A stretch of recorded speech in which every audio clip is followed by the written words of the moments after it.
This episode contains strong language. Viewer and listener discretion is advised. Good evening, everybody. We are the 22 Dropouts. We're a YouTube show and a podcast available on Spotify and Acast or anywhere else that you get your podcast streaming. We're just a bunch of friendly rugby referees from around the world having a get-together, having a drink, talking about rugby and hopefully making you smile as well. So if you fancy something different to do during the lockdown, make sure you subscribe and download our other episodes from YouTube if you can watch them, or wherever you get your podcasts from. Don't forget to connect with us on our social media channels, Twitter, Instagram and Facebook. Just search 22 Dropouts. And while you're on lockdown and you've got a list of jobs to do from gardening to decorating, make sure you download all of our episodes, and then you can be painting away or digging away quite nicely with a smile on your face instead of bored, wishing that you could go back to work. Anyway, joining me from my 22 tonight, we'll go straight over to Malta first of all, and it's Sam. Good evening, Sam. How are you doing? Hey, how you doing, Mikey? How you doing, boys? You all right, lads? Yeah, good. Thank you very much. Thank you. We always like to promote responsible drinking, but we do like to promote some local and different beverages as well. So, Sam, there's another bottle of red wine in your hand. What are you drinking tonight? It's what. To be fair, it was Sunday yesterday, so it's what's left over from yesterday. So I thought I'd just give the old Shiraz another crack, you know, as you do. Very nice. It is a lovely Shiraz, Caravaggio from Marseille Vineyards in Malta. I've got a nice little one from Yorkshire Heart called A Up Blondie. It's a really nice tangy summer drink, which in deference to the summer we've already had and we probably won't ever see again for 2020. That's my summer drink this year. So cheers to you, Sam, from my Blondie to your Shiraz. What? She was a blonde, was she? You might well think that. I couldn't possibly comment. I mean, you want to go and so, you know, you probably stop digging now. Anyway, we're going to another Sam now over in Lincolnshire. Sam, how are you doing, bud? Yeah, I'm good. Is that your phone ringing? No. Whose phone ringing then? I bet it was your daughter's, wasn't it? I bet she's going to come out the toilet. Is that the toilet door in the background, by the way? What's that mean? Is that the bathroom door in the background? No, that would be my bedroom door. Oh, if she's coming out of there, we've got a problem. Anyway, Sammy, how are you doing, bud? Yeah, I'm good, thanks, Mike.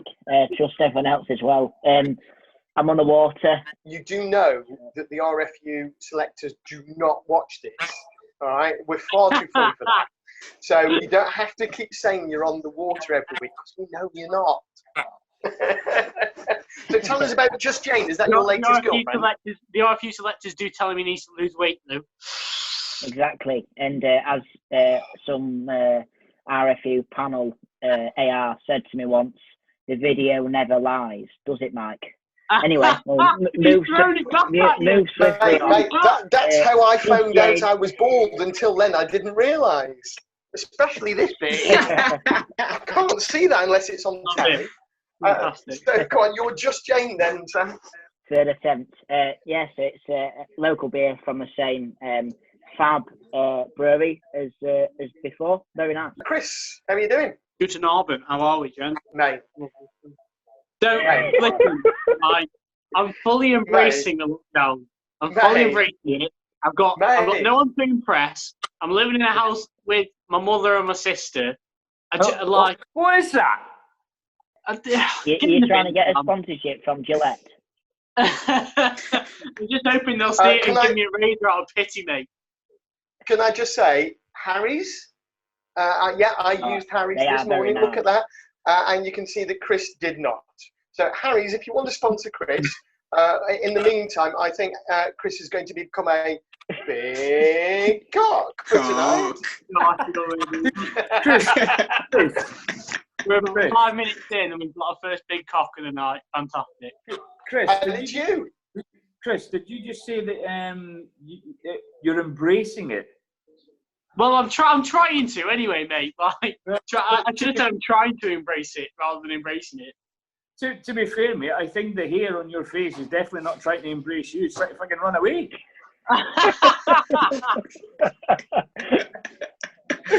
Oh dear, Chris, what are you drinking tonight? Before we, mate, just lift your chin up as well. No, I'm not doing that. Chin? I'm not doing that. No, I'm not betting myself out like that. Has your daughter just walked in again, Sam? Yep. Oh, for God! I missed it. Mate, you might as well get her on camera at this point. So, should we get your daughter on the show? No, mate, she's camera shy. She doesn't look like on it. every episode. No, she's camera shy. She always goes in the background only. Right, anyway, I couldn't get any local brew again. There was one local brewery, but that was Carling, and I'm not drinking Carling because it tastes like piss. So I'm on London Pride tonight, but I will. So that means Carling's not going to sponsor the podcast now either. Well, it does taste like piss. Do you disagree? Do you disagree? Refer the honourable gentleman to the comments I gave some moments ago. You may well think that I couldn't possibly comment. But I will shout out Limestone Brewery, Stone the Crows.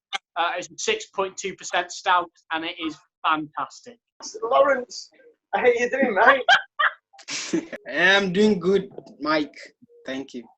Excellent. How's your water diet, seeing as you can't get any beer in Kenya? I've actually tried today. I'm on a soft drink called Fanta. Oh, lovely. Yeah. Well, cheers, buddy. There we go. Yeah. So that's all we've got tonight. In fact, Tom might be joining us a little bit later on.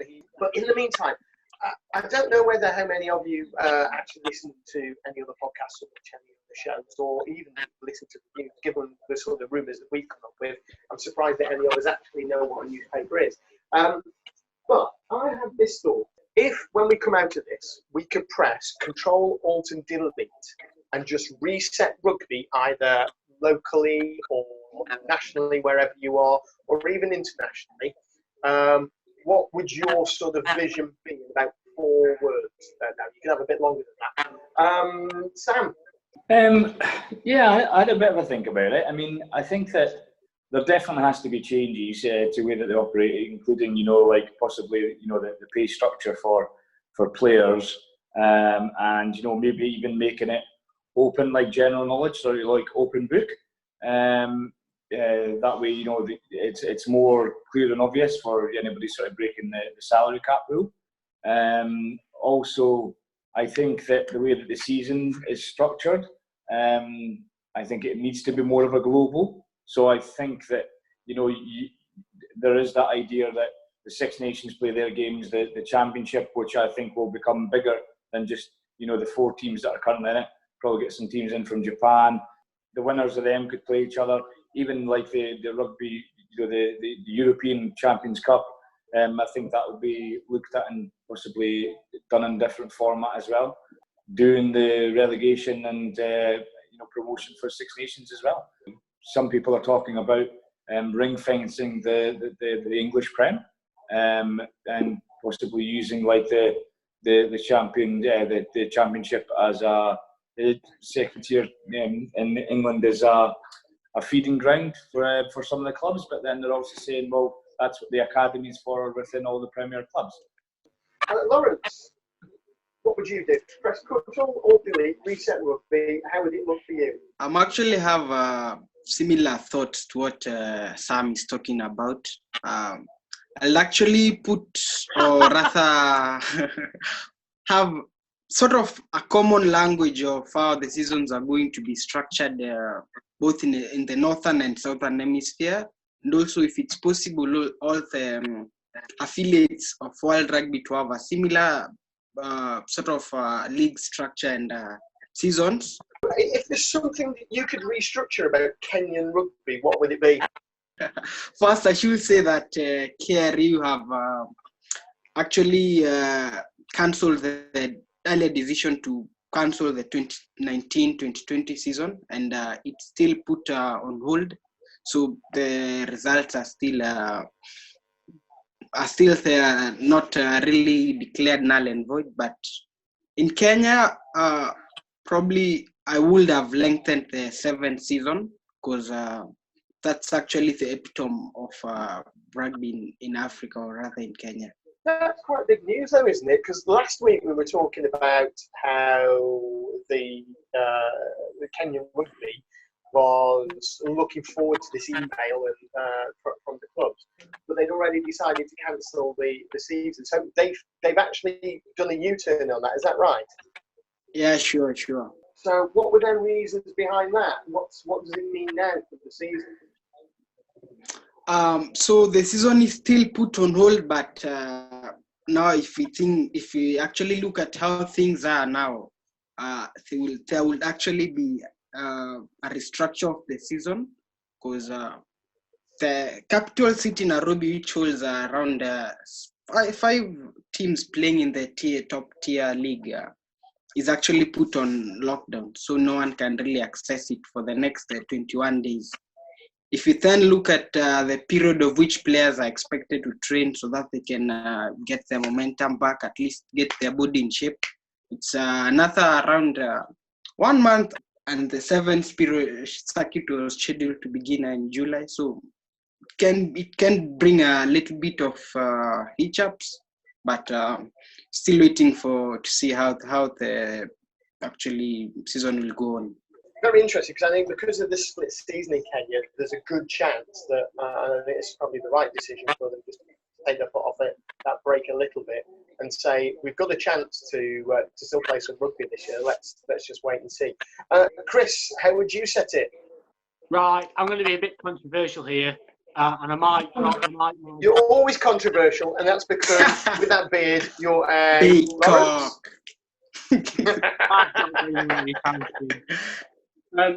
I can do it in 4 words for you as well. Get rid of scrums. What? Is that because you don't understand how to referee him, Chris? Or Exactly, mate. Exactly. You've got it nailed on the head there, son. That's a big call. Everyone's trying to con each other. The loose heads try and con the tight head. The tight heads try and con the loose head. Both of them are trying and con the ref. No one really knows what's going on, apart from the people who are in there getting hurt while it's happening.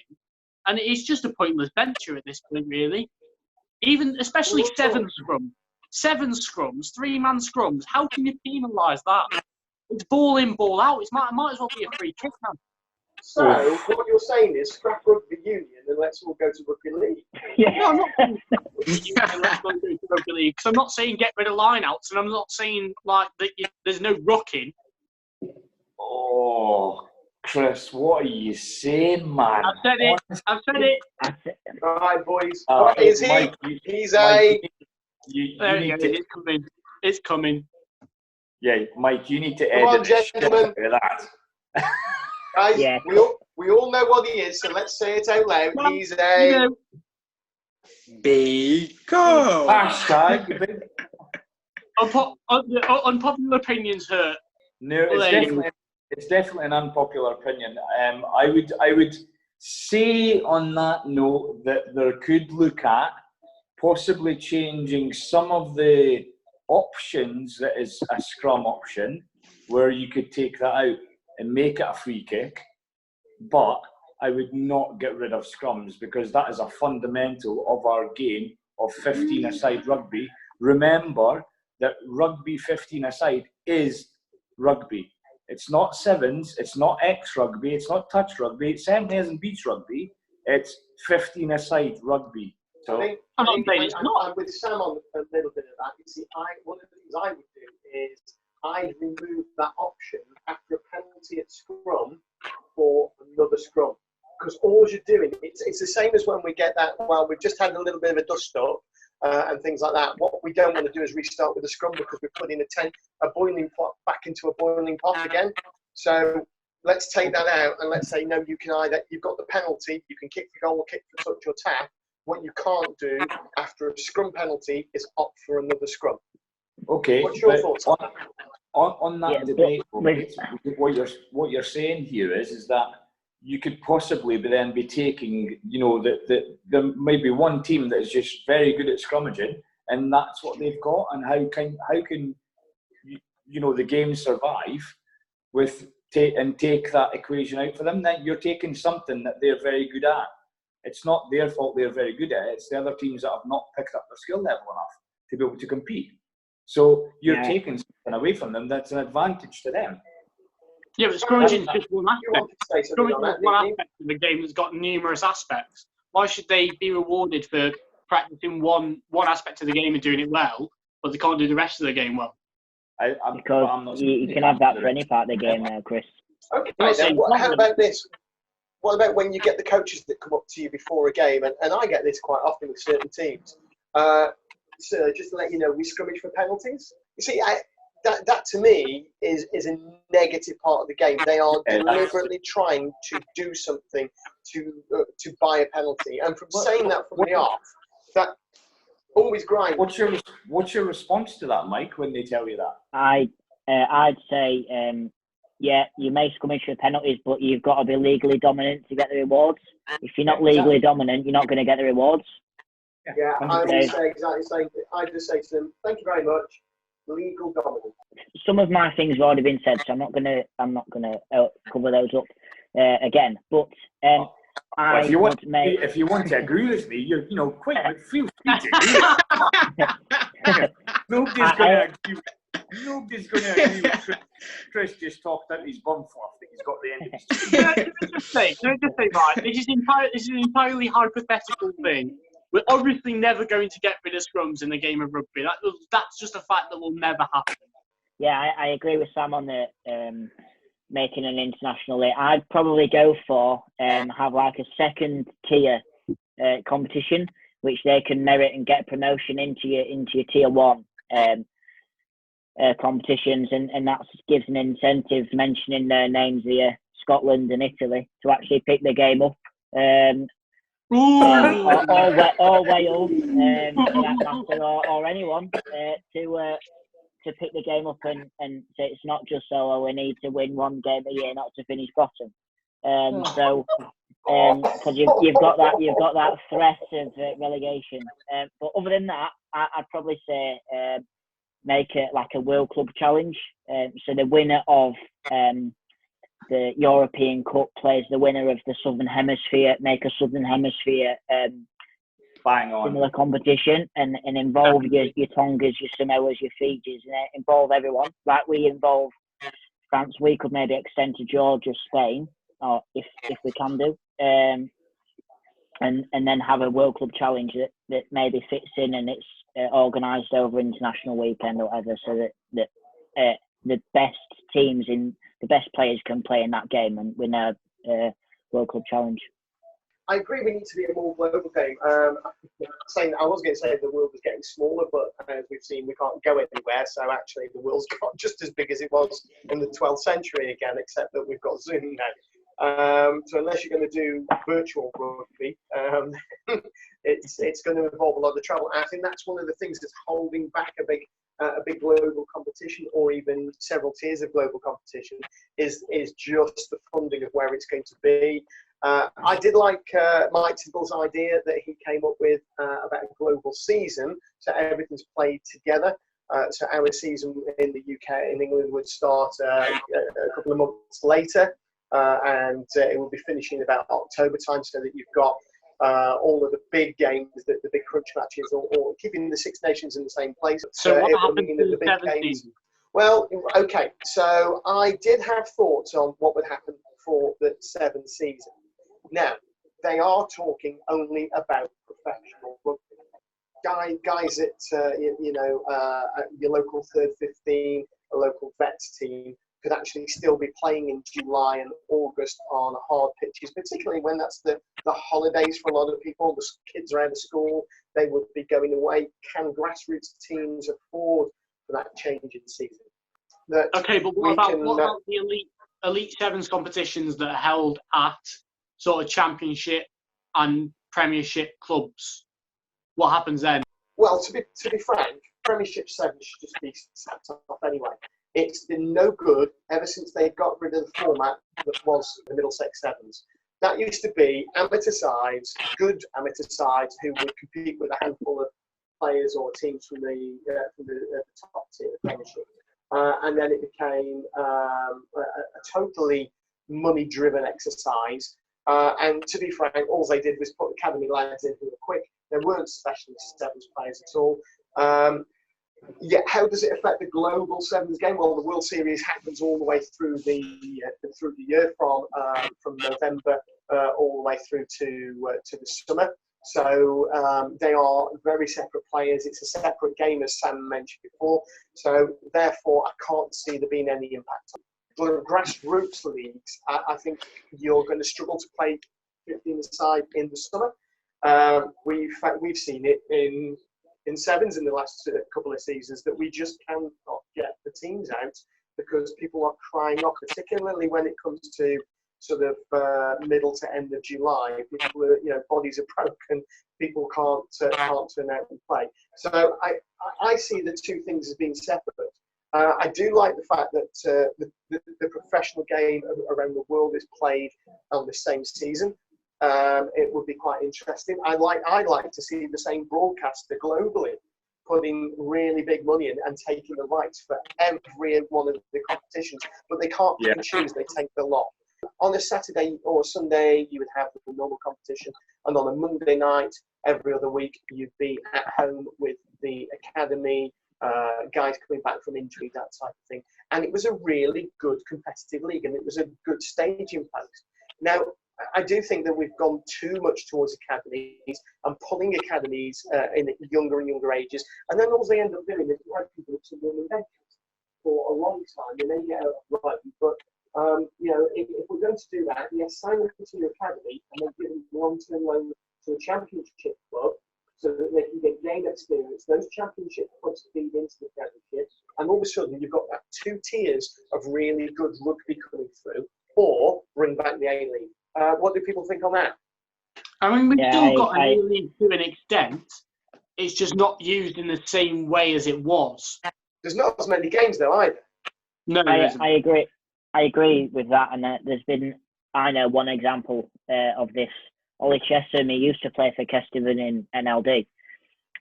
He's gone through Leicester's academy, and he spent last year on loan at Nottingham. Now, I've picked up on social media that he's now signed for Leicester full-time, so he's starting there next year. So that pathway is there. Just on addition to something here, mate. I could be completely wrong here, which I probably am. In the English Premiership, do they have like a Super Saturday kind of thing where every rivalry plays against each other? For example, I think, is it Gloucester versus Bath? They're the rivals, right? Yeah. Yeah, no, they don't have anything like that. That would be massive. One of those a weekend. Yeah, no, I agree. I think that relies on a lot of goodwill from the broadcaster because they would have to be staggered. They want to get, in those sort of situations, you're going to have to cover every game and you're going to have to televise every game. So that would have to be carefully coordinated. Lawrence, how would you feel about the Kenyan champions suddenly competing in a sort of second-tier global game? I'll actually be frank and talk about, say, African rugby in terms of 15s.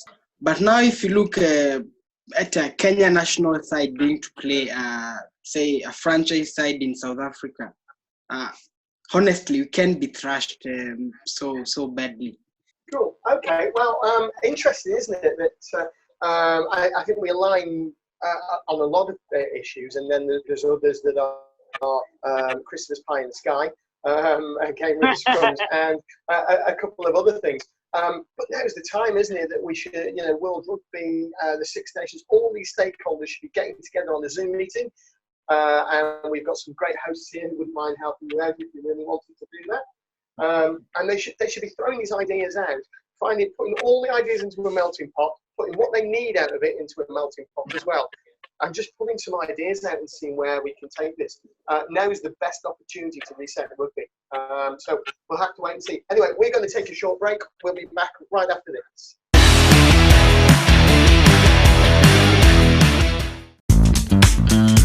When you need clear and concise match official communication systems, look no further than the brand new Axiwe AT350.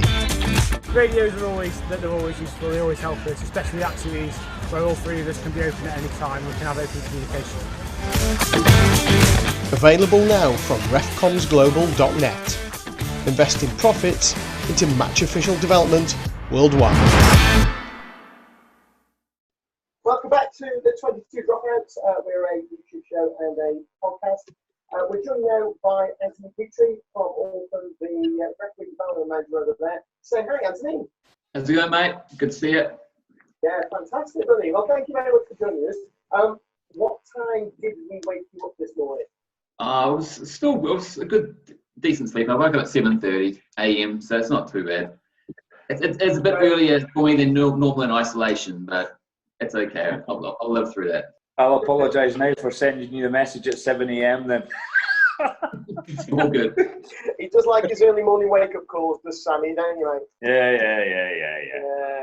So, how it is, tell us first of all, Anthony, are you keeping well and safe at the moment? Yeah, I mean, we're still working from home, so we're still trying to get rugby going in not only Auckland but in New Zealand.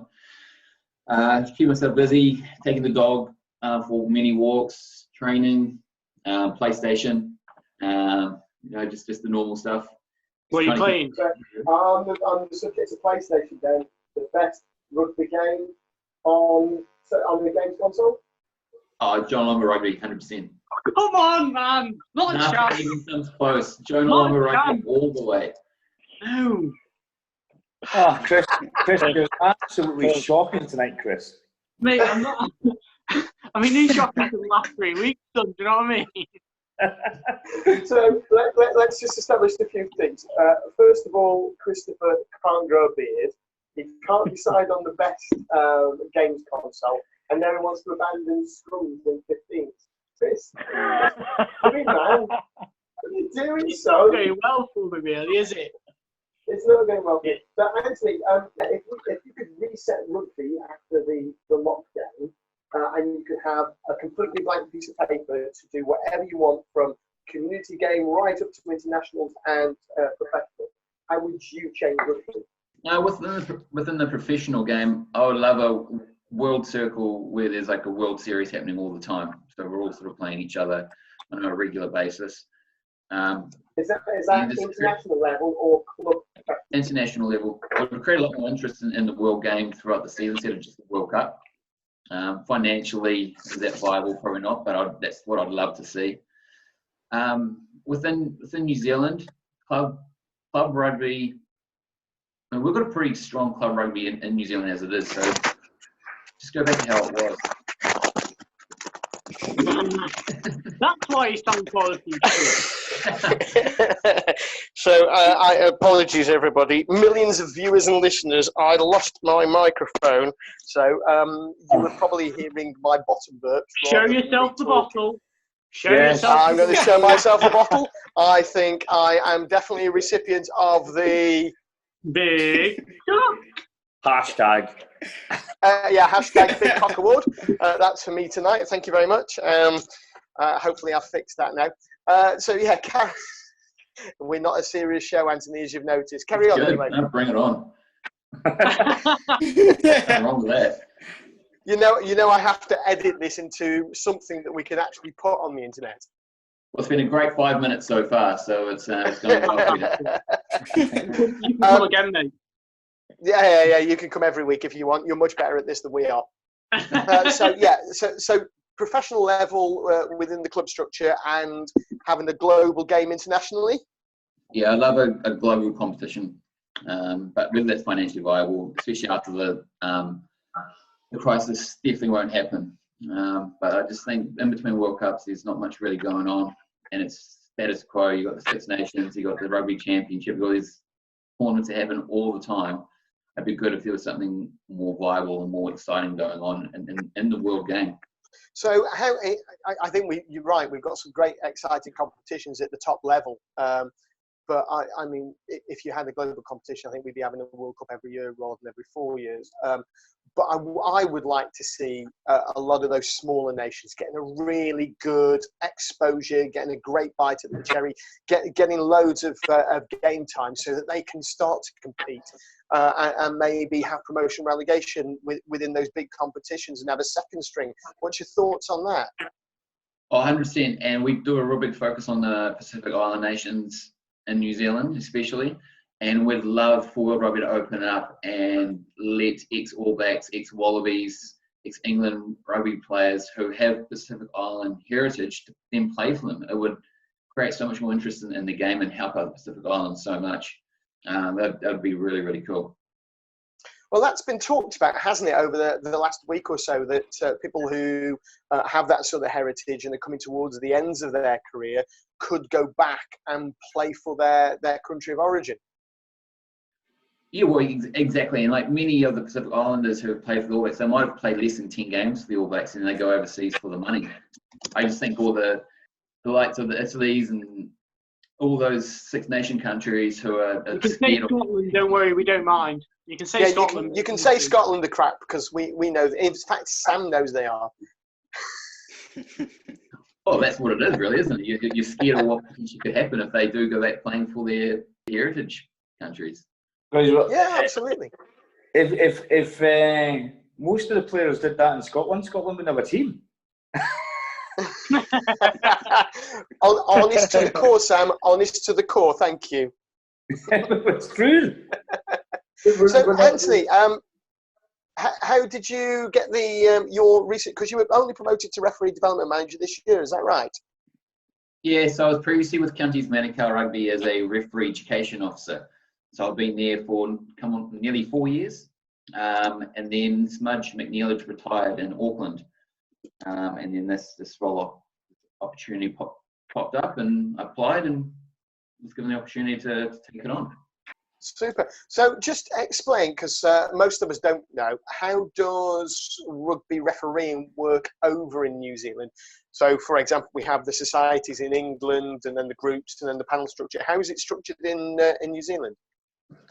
So basically, we've got what we call referee clubs. So we've gone away from the societies or the associations. Now we're starting to call them referee clubs. And basically, they're left to their own devices. They've got their own boards, their own structures in place. It's up to us to really develop and manage the referees. And then from there, they just go into the national squad. And they'll be refereeing Mitre 10, Whara Palmer Cup, which is the National Women's Championship, the Heartland Championship.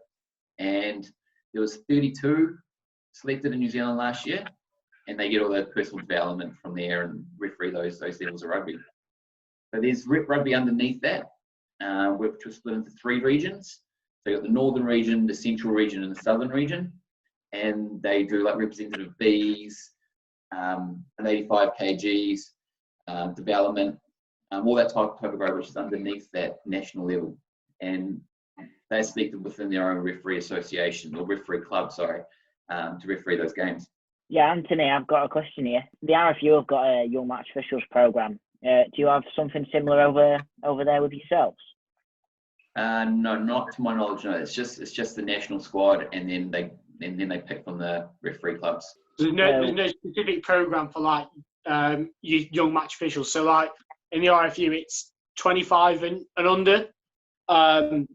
And they're specifically targeted, and most societies have got their own sort of young match official coordinators, and they have their own groups to try and push them early and keep them in the game. Well, we used to have a referee academy, and that went for a number of years, and then they changed the system to have a national development squad. So it's very similar to what that is. There was no age restrictions or anything with it. It was just a development squad to then get them into the national squad. And then last year they changed the system, and it's just one big massive squad now. So one of the things you missed last week, Anthony, was my superb performance. Watch it on episode 3 at Twickenham with my with my missing flag. So what's I can't let go without asking, Anthony. What's been the funniest moment for you, or the most embarrassing moment for you on the rugby pitch? Where do I start? There are many moments. I mean, I've been refereeing 17 years. The first one, which was very early on in my career, is I was on exchange into Auckland when I was refereeing in Counties Manukau, and I jokingly called for the TMO in a club game when there wasn't a TMO. And my brother was there at the game, and he said the crowd were like, "Is there a TMO? Is there a TMO?" No one, and everyone was very confused. And it was just me showing my personality. And from that, I got the nickname TMO for many years. Now, there is one thing I want to ask you about, and I want to know if there's footage. And if there is, we want to see it. Our millions of viewers on YouTube want to see it. You caught the ball and went running off with it, didn't you, in a sevens game?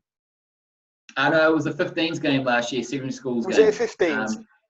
15s, yeah. So I basically anticipated the ball being passed in front of me because the team would be going same way all game. And then if you looked at it closely, the halfback actually picks up the ball, realizes there's no one there, puts it back down, and then waits a second and then passes the ball, at which time I'd already sort of taken off, getting ready to get in the next What position. he means is, Sam, he was out of position, wasn't he? I was anticipating play. Yeah, that's what we want. Listen, I've anticipated play plenty, mate. Yeah. I think, So, Anthony, that makes you a big God. It's not the first time I've Welcome been to the called club. that, and it won't be the last time, especially in the referee fraternity. So anyway, so the ball was passed. I mean, to be fair, mate, it's not as bad as getting booted in the face from a box kick, is it, Sam? Wearing a white wrapping shirt. We didn't mention this one last week, Sam. Yeah, he decided he was going to kick off his left foot instead of his right foot, and yeah, I got caught in the face. Sam's nose was a little bit red. So was his so was his Is that because you were out of position, Sam? No, I was anticipating the next direction of play. Don't you hate that when you're trying to do a good thing? See, I told you we all say that. It doesn't mean it's true. We just all say it. I've got a question for you, just dead quickly. Where were you when New Zealand got absolutely decimated in the semi-final of the Rugby World Cup match?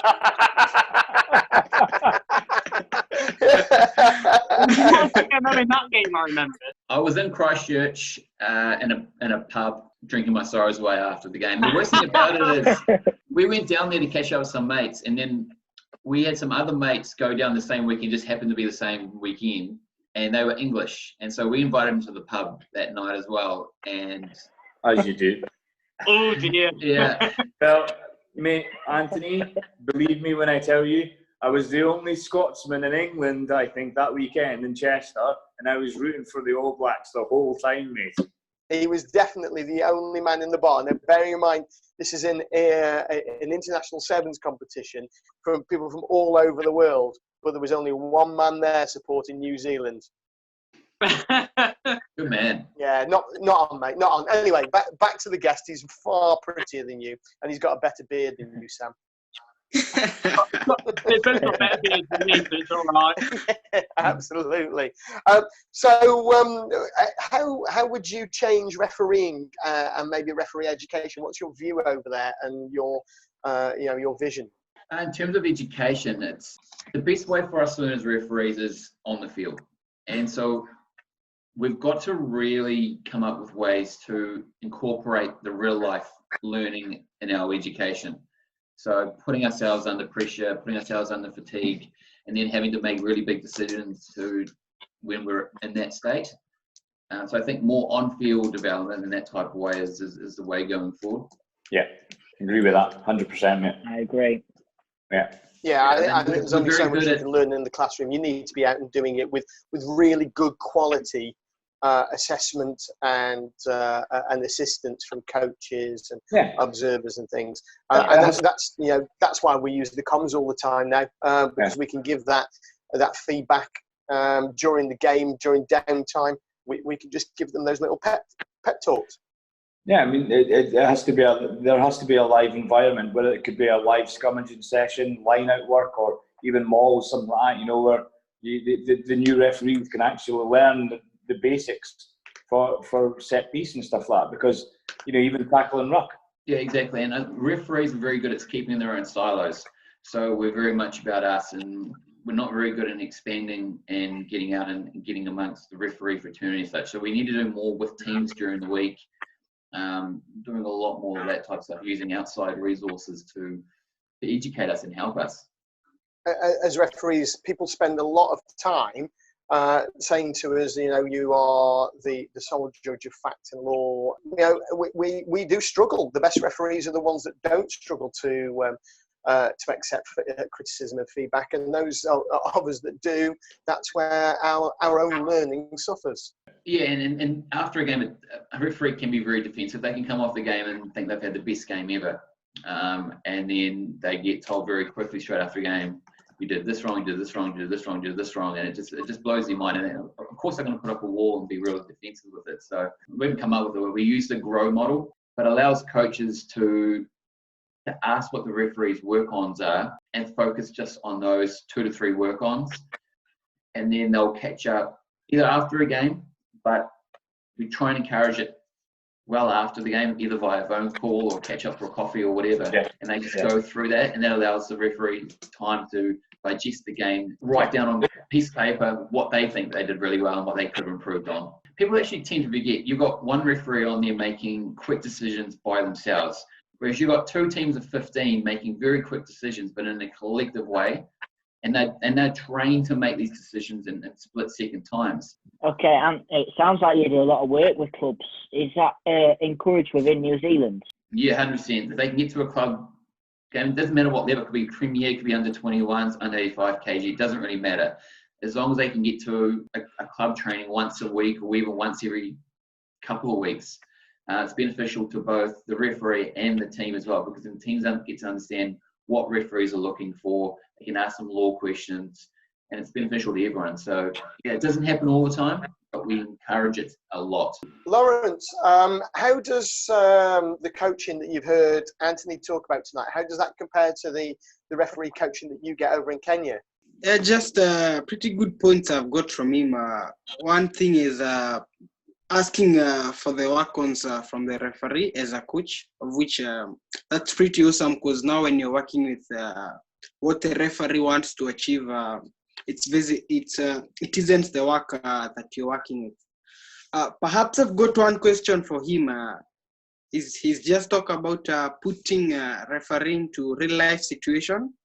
Maybe any instances where that can actually be implemented. Well, I try and get the referees to be the players as well. The referees then start to understand the players' mentality, and it helps them make decisions on the field as well. So that's one way of doing it. Also nice to talk to them pre-season about what referees are looking for this season and what teams are targeting that season as well. Actually, we're all here for one reason and one reason only. And that's to find out what all the juicy gossip is. So, Anthony, we have a little thing on our show. You're taking a serious point, and you just like shat all over it. Too serious, mate. Yeah, way too mate. serious. Bring some lighthearted. Timing, mate. Timing. We've got to move on. We've got to move on. Look. The producer's doing this in the background, saying, "Move it." Anthony, we have. More editing for you. I've got a mirror. You see, I've got little screens of me doing all the, stretch this out and wind this up. It's all there. And I'll go in the dining room. I don't know if you figured this out or not yet, mate, but Chris and Mike are related. We wish we weren't, but we are. Yeah. Stuck with that. So bearing in mind, gents, we're running out of time and I'm trying to move this little section on. And thanks to Anthony, because it's great. And of course, Anthony's welcome back as one of our guest 22 anytime he likes. Now, Anthony, the best part of our show, I think, is apart from the drinking and the big cock, is the meal. It's all right. Tell me a YouTube show. I can say that, and it's definitely. No, you can't. We can't get monetized if you keep saying fucking big cock. We can't get monetized if you keep swearing and saying fuck either. You're the one who said cook first. A bird. It's a bird. A cock is a male chicken. Christopher, did I not teach you anything as a child? Clearly not. Clearly you didn't teach him how to shave anyway, that's for sure. No, I did teach him how to shave, mate. The problem is I think his mother's probably blunted them all. Anywho. Your reaction, mate. Anyhow, moving on. it's time to go to this week's rumour mill. I'm not going to do the silly voice because they'll just say I'm one of these again. And YouTube, I haven't said it, so you can monetize this. So for those who are listening to this and not watching, I pointed to a big cock. We have quite a reputation here, Anthony, in that we're completely crap at rumours. But we like to try. We are very trying in that. So if I was to say, what's the biggest rumour that you've heard but perhaps nobody else has in New Zealand or anywhere else in the world, what would it be? Oh, geez, what a way to put me on the spot like that. Shit. Does it have to be real? No. It's got to be rugby related. Doesn't have to be real in the slightest. There is a disclaimer saying this may or may not be 100% true. Yeah. There is a disclaimer, but right now, any lawyers, barristers watching, this is all on Anthony now, not us. Yeah. I have heard a rumour that Eddie Jones is leaving England, coming back to Australia. Ooh, shut everybody up, mate. That's big. Yeah. That's the first. Is that after? And it's as a result, to extend on that, Dave Rennie also putting his spot in Australia, and Eddie Jones coming back and taking over the Australian head coaching position. Bring them back to Glasgow. Bring them back to Glasgow. It's because Raylene Castle has left as CEO of Australia Rugby Australia, and yeah, it's all going to fall into place. Hey, that's interesting. So, in terms of timescales, when's this rumour likely to happen? Oh, for the next couple of months. No, wait, he's just signed an extension to the contract. Listeners and viewers, you heard it here first on the 22 Dropouts, the only podcast and YouTube show that matters. We have our finger on the pulse and we have our ear to the rugby field. And you heard it here from Anthony, all the way from New Zealand, that Eddie Jones is leaving England and going back home. That the guy that's on your screen now, he's the one to blame, not me. Hey, it's just a rumour. It's just a rumour going around. Oh, we love rumours. Good stuff. We absolutely love rumours. Well, Anthony, it's been absolutely wonderful having you on, and a great insight into refereeing in NZ as well. And we hope you'll come back and join us soon, anytime you like. Anytime you're feeling a little bit of insomnia on a Monday. And you're up early, just send us a message and you can jump on Tuesday here. One of the 22. It's Tuesday. Oh, it's there. Tuesday over there, isn't it? Yeah, it's Tuesday morning. Sorry, yeah, thanks. Yeah. Again. Anthony, good night, good evening, and good morning to you, and we'll see you again soon. Take care, buddy. Awesome. Thanks, Mike. Thanks, Sam. Thanks, Chris, Sam, Lawrence. Thank you very much, lads. Cheers, mate. Thanks, Sam.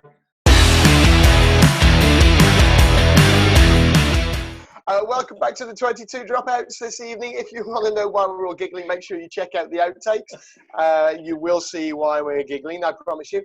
We've left Anthony over in New Zealand to go get his breakfast, but we've been joined on the high seas by Tom.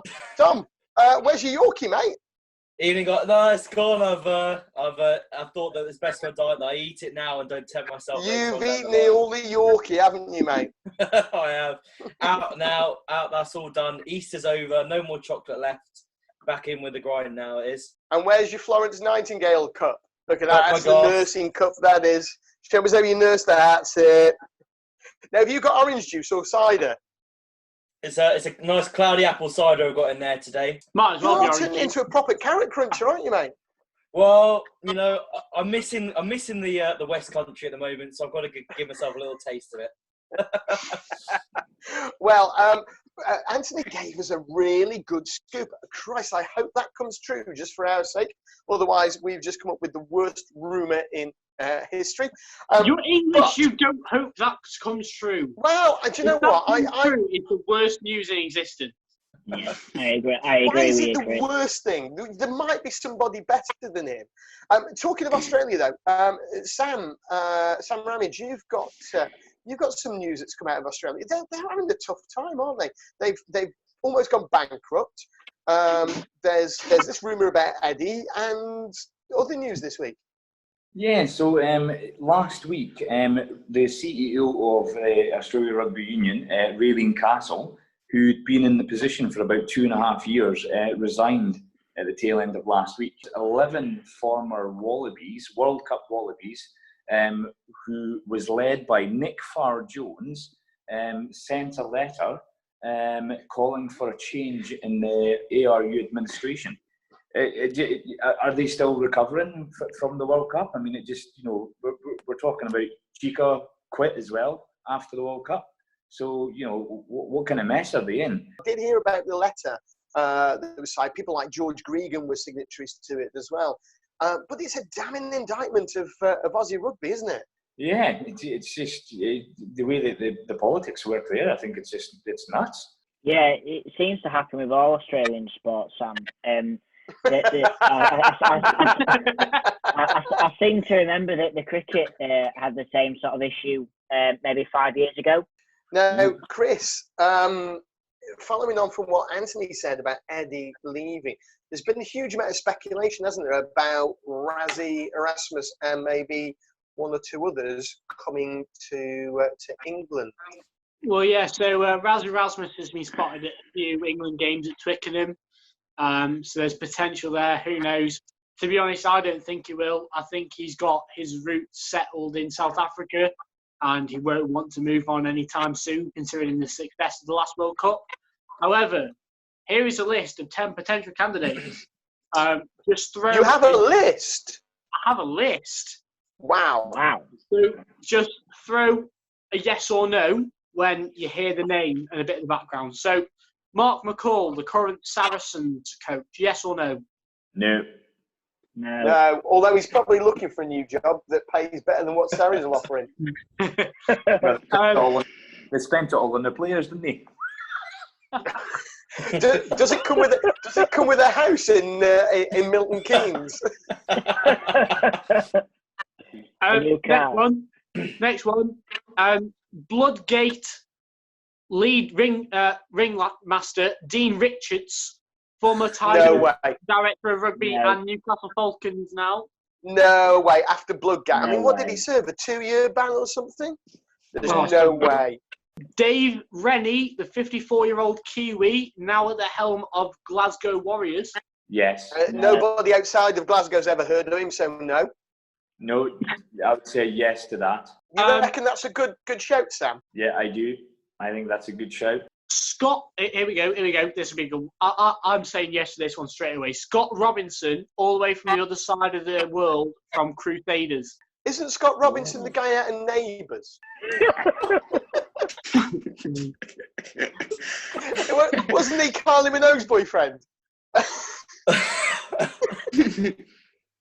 Too old, but the rest of us here have no idea. Oh, maybe Sam does. The rest of us have no idea what you're on about. Yeah, me and Sam are the only two old enough to know that. I'm going to wade in and say a massive yes to that one. He's worked absolute miracles at Crusaders. He's young, he's enthusiastic, he's got a personality about him. He would just suit England so well. Next one, Rob Baxter from Exeter. Yeah. He won't leave Exeter, mate. He won't leave there, I don't think. As much as we'd all take him at England, there is not a chance he's leaving Exeter. Graham Rowntree. That's one for you and your no scrums, Chris. Well, yeah, he ain't. Probably put him in the face, isn't he? Now, the next one says Warren Gatland, but I just highly doubt that that's ever going to be a thing, to be honest. No. Depends what Trudy says, mate. If Trudy says she wants to go back, they'll go back, because that's what happened last time. Paul Guscard. No, he won't leave Quins. No. He's too soon into his time at Quins, I think, really. He hasn't been able to do much, particularly with them, but the team's building, getting better each season. He's not really got his full team, I don't think, that he wants of players yet. I think there's still people that he wants to bring in, still things he wants to try. So they're trying things out at Quins. They're really trying to push. So I think he'll want to stick with them a little bit longer at least. Yeah, no, I was listening to one of Will Greenwood's podcasts, and he called it Gusted Greens for some reason. Don't know why. He said that, he's not done at Saracens. He's got a mentality and a way of learning there in at Saracens, Harlequin, sorry. And he wants to pursue that, and he wants to keep on pushing with Harlequin. Hang on, Don't know why I 2 said minutes. Sarri. When I say the wrong name, you all laugh at me and call me one of these. When Christopher says the wrong name, you all stay silent. What's going on? Correcting myself, but no one noticed on anyway. that- Fuck you. on the custard rumour, it wouldn't cost much in terms of a relocation, though, would it? Not exactly. It's And down we the need road. to save every penny we've got at the moment. Next one is Vern Cotter. However, his current salary with Montpellier is £830,000 a year. I tell you what, that's not actually a bad shout, Vern Cotton. Honestly, I think the SRU, you know, for all the good thing that Gregor Townsend is, I think that he just maybe possibly took the Scotland job 1 or 2 seasons early, needed a bit more time. That's just an opinion. However, I think that Vern Cotton's an absolute shoo-in if that ever came up, mate. He's a fantastic coach. Well, he did take Scotland to a World Cup semi-final, didn't he, mate? So, you know. Yeah, but well, let's not go into the refereeing decision there. In Tiddlywink. We'll skip over that.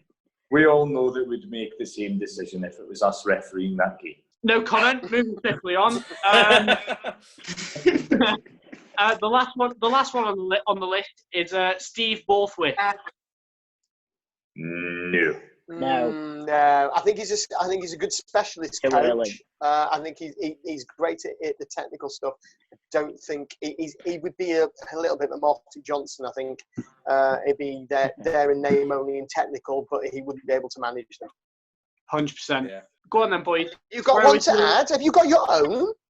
Well, I was going to say throw us your favourites out of the list. Oh, my personal favourite, and only because I know he's great at coming in and almost as a management consultant, coming in fighting fires, getting the job done, would be Razzie.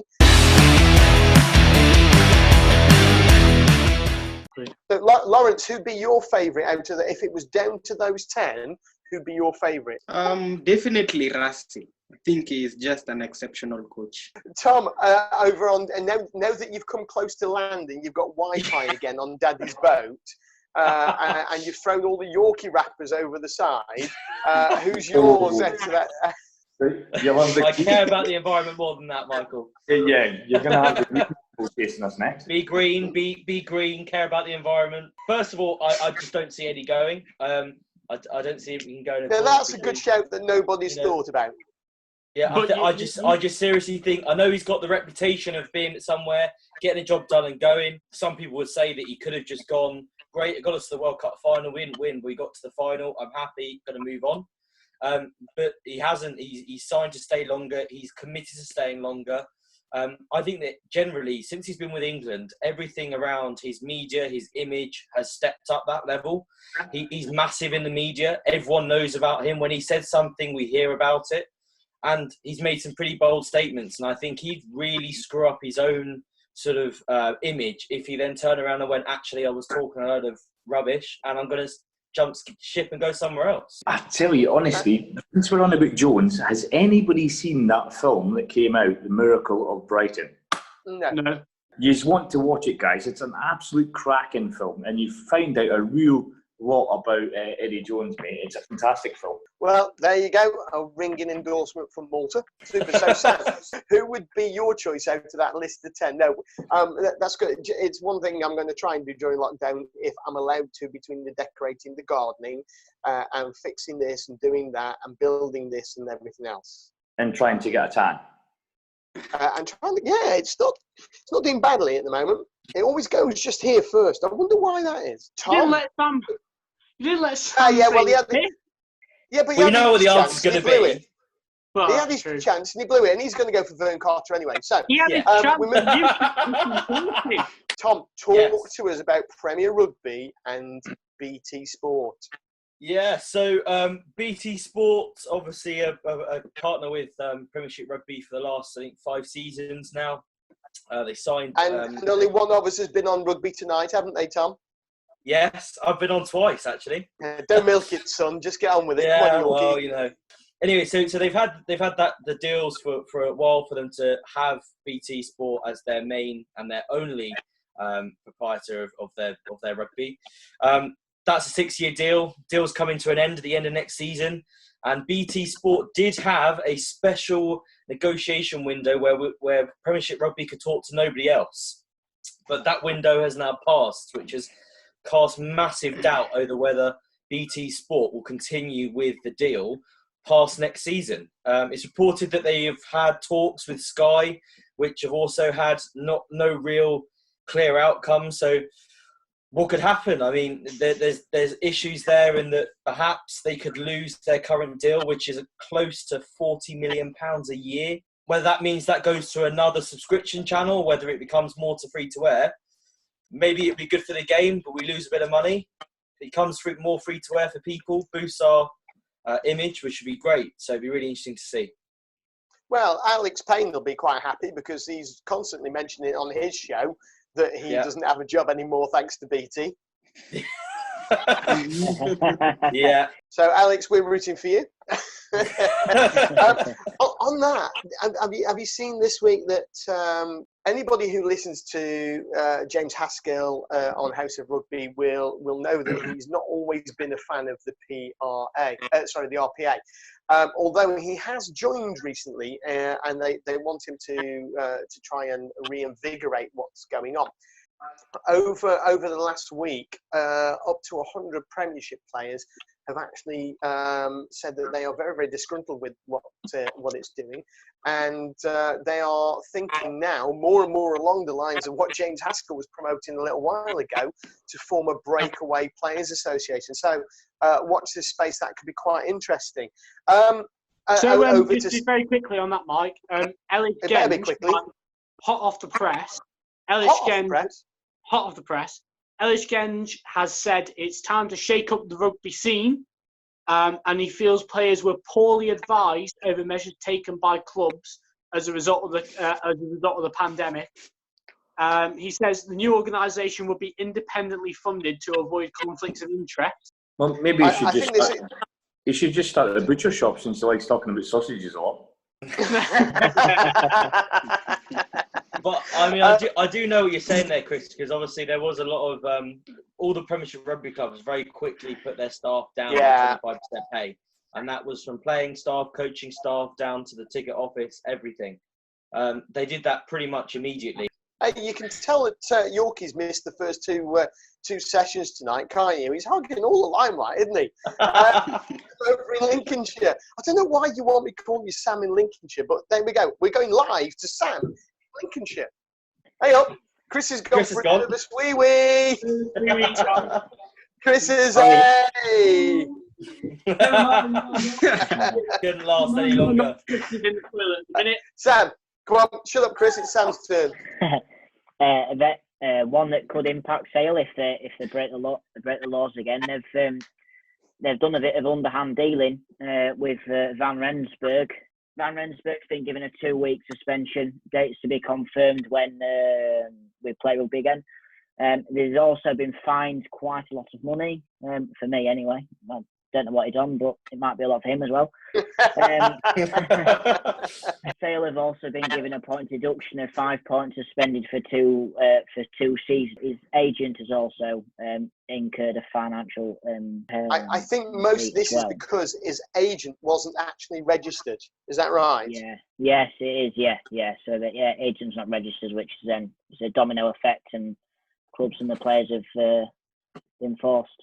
Chris, you've got another one today about Sean Maitland.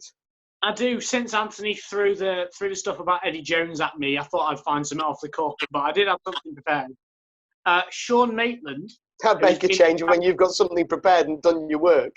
I just don't do my work for anything else. Well, there is that. Sean Maitland, who has been at Saracens since 2016, is looking to go back to Scotland and join the Glasgow Warriors. Now, it's all speculation, and this has come off an unofficial fan page for the Pro 14 club. But that's what rumours are about? Yeah, I know. But it's highly feasible that this could happen, considering the demotion to Championship a lot of players have said, no, we want to stay, we want to be the big heroes. I don't think Sean Maitland wants to be the big hero. I think he just wants to go and play good rugby, to be honest. Tom's our resident guru for going back and finding out whether our rumours ever come true. I think I'll keep my eye out. Rumours are 3 and us are 0 at the moment. But you'd be right. Anyway, rather than rumour, well, there is a little bit of rumour, but I've got some news. Asia Rugby is voting for Pinochet. Both of their votes, they have 2 votes across Asia Rugby, are going to Pinochet. Now, if we look at some exit polls, and if this was the BBC, we'd have a swingometer with Peter Snow on it or something like that. So the predictions last week were these, if we have a drum roll. Bill Beaumont was predicted to get, thank you, Chris, 26 votes from the Six Nations countries, Japan, the European nations, mainly because he's got a French vice president running with him. Europe was expected to vote for Bill Beaumont, as well as Africa, Canada and Fiji. But it's been rumoured that Wales was not going to vote for Bill Beaumont, but switch those to Pinochet. Now, with 51 votes and 3 of them lost, so he's looking at only getting 23. We could well see a change if that rumour is true. Plus, at the same time, it was also rumoured that Ireland were thinking of switching their vote. It is on a knife edge as far as I can see. So thank you to my 22 in and out of the internet in Africa. Thank you to Anthony from New Zealand tonight. Now, last week we talked a little bit about the amazing work that the Doddy Weir Foundation has been doing and the sad journey that Doddy himself is finding himself taking. If you'd like to know more about motor neurone disease, listen to the Dodcast. Did you see what he did there? Or the work of the foundation, please head to my name's doddy.co.uk. Now, be careful how you spell that. For those of you who are watching on YouTube, it will be up on your screen, and it'll be up on your screen right at the end. But it is my name, then the figure 5, doddy.co.uk. So it's with a 5 instead of an S. Every Friday in May, the Doddy Weir Foundation is holding a rugby quiz on YouTube, and they're asking for participants to donate just a couple of quid, less than the cost of a pint of beer to enter. It starts on Friday the 1st of May, Kick Up the 80s, hosted by Alex Payne. Friday the 8th of May, the 90s, and the Professional Era with Bruce Aitchison. The week after, on the 15th of May, the Noughties, hosted by Jill Douglas, who's the CEO of the Doddy Weir Foundation. And then Friday the 22nd of May, the What Do We Call the 2010 Onwards, which is going to be hosted by Big Jim Hamilton. So please do have a look at the What's On section of the Doddy Weir Foundation website. If you're not sure and you're listening, just type into Google Doddy Weir Foundation and it'll come straight up. So thank you once again for listening. Thank you once again for watching. We are a YouTube show and a podcast. We're available on Acast, Spotify, and wherever else you get your podcasts from. Don't forget, when you dig in the garden and you don't want to be disturbed, download all of our other episodes as well. We'll see you next week. Please catch up with us on social media, on Twitter, Instagram, and Facebook. Just search for 22 Dropouts. Stay safe, stay well, stay home, and we'll see you all next week. Good night from me. Good night from my 22. Good night. Good night.